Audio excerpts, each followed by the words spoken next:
చూస్ country delight, live better. ఇప్పుడే Country Delight app ని download చేసుకోండి. అందరికీ నమస్కారం. నేను Swaroopa Putlapalli. Welcome to Suman TV. Kukatpally Sahasra హత్య కేసును పోలీసులు ఛేదించారు. 12 ఏళ్ల అమ్మాయి హత్యకు గురవడం అందరినీ తీవ్ర ఆవేదనకు గురి చేస్తుంటే, పక్కింట్లో ఉండే 15 ఏళ్ల అబ్బాయి దొంగతనానికి వచ్చి సహస్రను పొట్టను పెట్టుకోవడం అందరినీ షాక్కి గురి చేస్తోంది. ప్రస్తుతం నాతో పాటు ఉన్నారు రిటైర్డ్ డీజీపీ ఐపీఎస్ జయచంద్ర గారు. ఆయనతో మాట్లాడి ఈ కేసు అప్డేట్స్ తెలుసుకుందాం. సార్ నమస్తే. నమస్కారం అమ్మా. 10th క్లాస్ చదువుతున్న అబ్బాయి పక్కింట్లో ఉన్న అమ్మాయిని దొంగతనానికి వెళ్ళి హత్య చేయడం అనేది చిన్న విషయం కాదు సార్. అతని మోడస్ ఆపరెండి చూస్తే సీనియర్ క్రిమినల్సే ఇదంతా చేసినట్టుగా అనిపిస్తోంది. మీరేమంటారు సార్ ఈ కేసు గురించి? ఈ కేసుని మనం కూలంకషంగా పరిశీలిస్తే చిన్నతనం నుంచే కొంతమందికి ఆ బుద్ధులు వస్తాయి. పెద్ద అయ్యాక ఏదో సడన్గా రావడం అనేటువంటిది అతి రేర్గా జరుగుతుంది. ఏదో విధంగా ఇంట్లో 80,000 రూపాయలు ఉన్నాయనేటువంటి విషయాన్ని పసిగట్టాడు. ఎంతో కొంత డబ్బు ఉంటుంది ఆ ఇంట్లో, డబ్బు ఉంటుంది అనేటువంటి విషయాన్ని అతను అనుకున్నాడు, లేదా పసిగట్టాడు కూడా. అంటే అక్కడికి వెళ్ళాలని చెప్పేసి అనుకున్నాడు. ఇంటి పక్కనే ఉన్నాడు, జస్ట్ చాలా దగ్గరగా గోడలు ఉన్నాయి చూస్తే. అక్కడ ఆ గోడ నుంచి ఈ గోడలోకి బాల్కనీలోకి డైరెక్ట్గా జంప్ చేశాడు. వీళ్ళు పైన పెంట్ హౌస్లో ఉన్నారు కనుక ఈజీగా బాల్కనీలోకి జంప్ చేయగలిగాడు. జంప్ చేసి లోపలికి వెళ్ళిన తర్వాత అంటే ఆ కుర్రవాడు ఒక విషయాన్ని ఊహించలేదు. ఏంటంటే ఆ రోజు ఈ సహస్ర అనే అమ్మాయికి హాలిడే అని, ఆమె ఇంట్లోనే ఉంటుందని అతను ఊహించలేదు.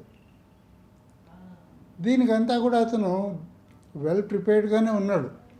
మిషన్ డాన్ అనేటువంటి పేరుతోటి ఒక కాగితం మీద స్టెప్ బై స్టెప్ తను ఏమేం చేయాలి అనేటువంటి 1, 2, 3, 4, 5 అనేటువంటిది అక్కడికి వెళతాడు. వెళ్ళిన తర్వాత ఏదో గ్యాస్ వెలిగిస్తాడు, లాక్ తీస్తాడు, అలాగే డబ్బులు దొంగతనం చేస్తాడు. ఇవన్నీ రాసుకున్నాడు. చివరిలో ఇంకోటి కూడా రాసుకున్నాడు. ఏమిటంటే ఒకవేళ ఎవరైనా వస్తే ఏం చేయాలి అనేటువంటి విషయం కూడా రాసుకుని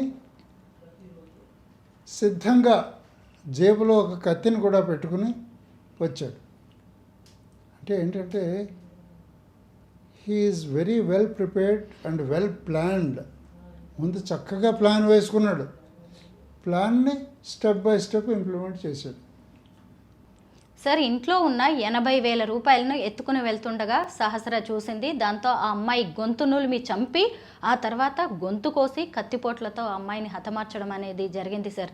అయితే ఇంకొక విషయం ఏంటంటే, ఇప్పటి వరకు ఇక్కడ డబ్బు పోలేదు, బంగారం పోలేదు, చోరీకి వచ్చినట్టుగా అనిపించలేదు అనుకున్నారు. అలాగే ఇంకొక వైపు చూసినప్పుడు పోలీసులకి సీసీ కెమెరా అనేది ఆధారంగా మారింది. కింద నుంచి ఎవరూ కూడా బయట నుంచి వచ్చినట్టుగా వెళ్ళినట్టుగా లేకపోవడంతో పూర్తిగా పక్కింటి మీదే పోలీసులు ఫోకస్ చేశారు. ఇక్కడ ఖచ్చితంగా పోలీసులను మనం అభినందించాల్సిందే. కానీ అక్కడ మరి 80,000 ఇంట్లో నుంచి పోయింది అనే విషయం ఆ తల్లిదండ్రులకి తెలియలేదు అంటే కొంచెం ఆశ్చర్యంగానే ఉంది. ఎనివే అది పక్కన పెట్టి, ఈ అమ్మాయి చూసింది కనుక ఈ విషయాన్ని బయట చెప్తే, ఆ అమ్మాయి కానీ బయట తెలియజేస్తే ఏమవుతుందో అనే భయంతో ఆ 10వ తరగతి చదివేటువంటి పక్కింటి పిల్లవాడు ఆ అమ్మాయిని కత్తితో పొడిచి, అంటే తన ప్లాన్ ప్రకారంగా, మిషన్ డాన్ ప్రకారంగా కత్తితో పొడిచి హత్య చేసి, ఇంకా ప్రాణాలు ఉన్నాయేమో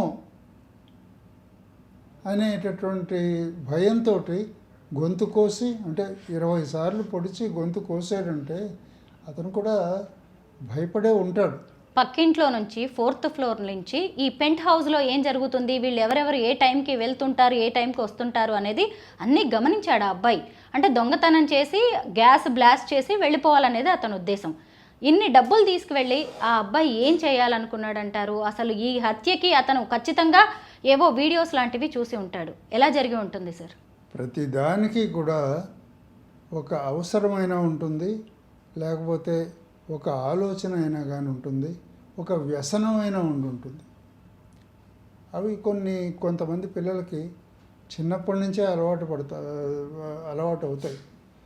ఆ వ్యసనం ఏమిటంటే ఏమైనా డ్రగ్స్ కావచ్చు, లేకపోతే తాగుడు కావచ్చు, ఫ్రెండ్స్తో కలిసి తిరగడం కావచ్చు, ఈ మధ్య కాలంలో బెట్టింగ్స్, గంజాయి లాంటివి కూడా. ఇవన్నీ కూడా మనకి చాలా చోట్ల ఉన్నట్లుగా వార్తలు వస్తూ ఉన్నట్టున్నాయి. నేను అప్పుడప్పుడు చూస్తూ ఉంటాను, రెగ్యులర్గా చూడలేదు కానీ అప్పుడప్పుడు ఇటువంటి వార్తలు వస్తున్నాయి. ఇవన్నీ చిన్నతనం నుంచే అలవాటు అయినప్పుడు డబ్బులు బాగా అవసరం ఉంటుంది.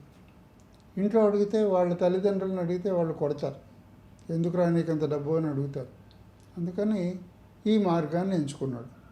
నా ఉద్దేశంలో ఏంటంటే ఈ 80,000 రూపాయలు కూడా పక్కింటి వాళ్ళు, అంటే సహస్ర వాళ్ళ ఇంట్లో సహస్ర యొక్క పేరెంట్స్ ఆ డబ్బు తీసుకొచ్చి ఈ లెక్క పెడుతున్నట్టు లేకపోతే మరో సమయంలోనో దాన్ని లోపల బెడ్రూమ్లోనో ఎక్కడన్నా దాచిస్తున్నప్పుడు ఇతను అన్నీ గమనిస్తూ ఉంటాడు. ఎందుకంటే పక్కిల్లే కదా, ఆల్మోస్ట్ సేమ్ ఫ్లోరే కదా. అట్లా గమనించి ఈ విషయాన్ని అర్థం చేసుకుని అప్పుడు ఈ పిల్లవాడు ఈ మిషన్ డాన్ అనేటువంటి ప్లాన్ వేశాడు.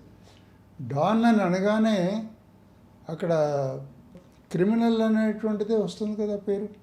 వీడియోస్ ఇవన్నీ చూసి వాటి ఇన్ఫ్లుయెన్సే సార్. వాటి ఇన్ఫ్లుయెన్స్, తర్వాత ఫ్రెండ్స్ ఇన్ఫ్లుయెన్స్ ఉంటుంది. ఈ టీనేజ్లో చాలా క్రైమ్స్ జరుగుతూనే ఉన్నాయి. ఈ మధ్య కాలంలో కూడా జీడిమెట్లలో ఒక అమ్మాయి ప్రియుడి మోజులో ఏకంగా తల్లినే చంపించేసింది. ఈ అబ్బాయి చూస్తేనేమో పక్కింటి అమ్మాయిని. అంటే టీనేజ్లో పిల్లల విషయంలో తల్లిదండ్రులు ఎలాంటి జాగ్రత్తలు తీసుకోవాలి? చూడమ్మా, ఈ విషయము నేనే చెప్పాలని అనుకున్నాను.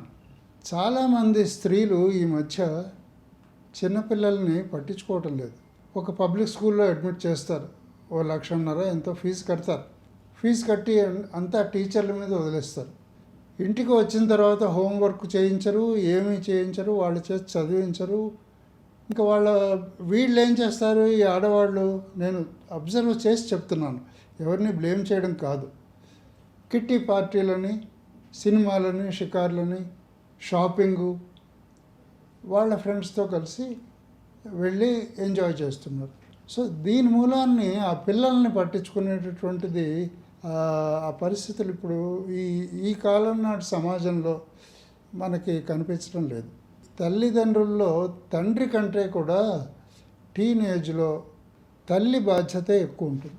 తండ్రి ఏదో ఆఫీస్కి పెడతాడు, ఏదో వర్క్ చేసుకుంటూ ఉంటాడు, అంత పట్టించుకోడు. కానీ తల్లి అలా కాదు.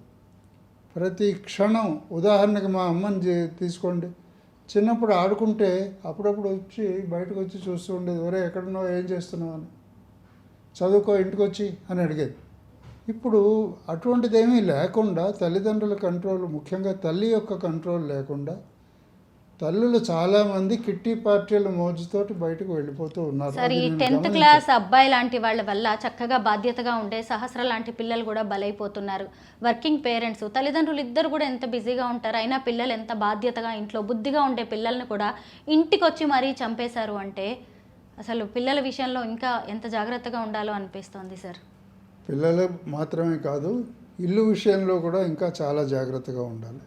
అఫ్కోర్స్ ఆ రోజు అనుకోకుండా సహస్ర ఇంట్లో ఉంది కనుక బహుశా బాల్కనీ తలుపులు అవి తీసి ఉండొచ్చు. అదర్వైజ్ నేను చూస్తూ ఉంటాను చాలా చోట్ల నుంచి. నాకు ఇదివరకు చిన్నప్పుడు నేను సర్వీస్లో ఉన్నప్పుడు కంప్లైంట్స్ వచ్చేవి. తలుపు తీసి ఉంచడం మూలాన్ని ఎవడో క్రిమినల్ లోపలికి జొరపడి, దొంగ లోపలికి జొరపడి వస్తువులు, డబ్బులు తీసుకుపోయాడు, ఆభరణాలు తీసుకుపోయాడు అని చాలా కంప్లైంట్స్ వచ్చేవి ఆ రోజుల్లో.